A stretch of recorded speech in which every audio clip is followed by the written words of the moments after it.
আমাদের একজন শিক্ষামন্ত্রী আমরা পেয়েছি, স্ট্যান্ডবাজিতে উস্তাদ এবং টেন্ডারবাজিতে উস্তাদ। ক্যামেরা স্ট্যান্ডবাজি, পিয়ার স্ট্যান্ড। মাননীয় শিক্ষামন্ত্রী সব জায়গায় গিয়ে বলে নকল আর চলবে না। 2026-এর শিক্ষার্থীরা আপনাদেরকে দেখিয়ে দিচ্ছে এই স্ট্যান্ডবাজি আর বাংলাদেশে চলবে না। হাঁটু সমান পানিতে, বুক সমান পানিতে 2026 সালের এইচএসসি পরীক্ষার্থীদের আপনি ডুবিয়ে ডুবিয়ে আপনি পরীক্ষা দিতে বাধ্য করেছেন। এবং একটা পরীক্ষার প্রশ্ন আপনি প্রণয়ন করেছেন, আপনি পরীক্ষার প্রশ্নের মধ্যে 2টা সৃজনশীলে আপনি ভুল দিয়ে রেখেছেন। একটা পরীক্ষার্থীর তখন মানসিক অবস্থা কি ধরনের হয় একবার চিন্তা করেন। সে যখন দেখে প্রশ্নপত্রে ভুল, সে যখন নিজে চেষ্টা করে পরীক্ষায় উত্তর মিলানো, পরীক্ষা দিয়ে এসে হয়তো বুঝতে পারে প্রশ্নপত্রে ভুল, সে যখন উত্তর মিলাতে পারে না, তখন পরীক্ষার মধ্যে কি ধরনের মানসিক অবস্থা তৈরি হয় একবার চিন্তা করেন।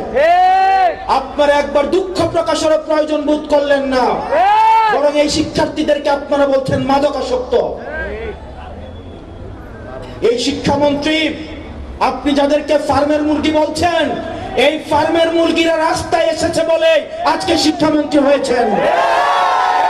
এই ফার্মের মুরগিরা রাস্তায় নেমে এসেছে বলেই শিলং থেকে এসে সংবিধান বিশেষজ্ঞ হয়েছে।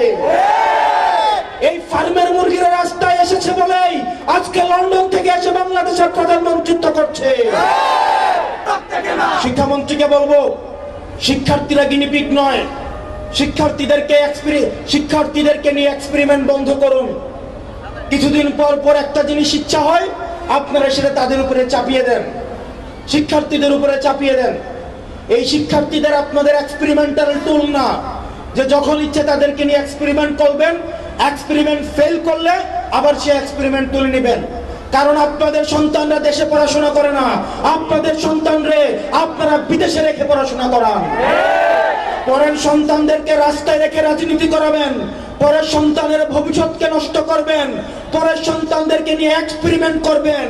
এই বাংলাদেশ নিয়ে এক্সপেরিমেন্ট আর আমরা আপনাদেরকে করতে দিব না। নগদ নিয়ে এলো হার না মানা হার অফার। সর্বনিম্ন 10,000 টাকা রেমিটেন্স নগদে পাঠালে থাকছে স্বর্ণের হার জেতার সুযোগ। 2026 সালের এইচএসসি পরীক্ষার্থীদের প্রতি সংবেদনশীল আচরণ করার অনুরোধ করব। না হয় এই শিক্ষার্থীরা যদি রাস্তায় নেমে দৃঢ় অবস্থান নেয়, আপনার পাটাতন যে শক্ত না, এই অর্ধবেলা আন্দোলনে সেটা বোঝা গিয়েছে।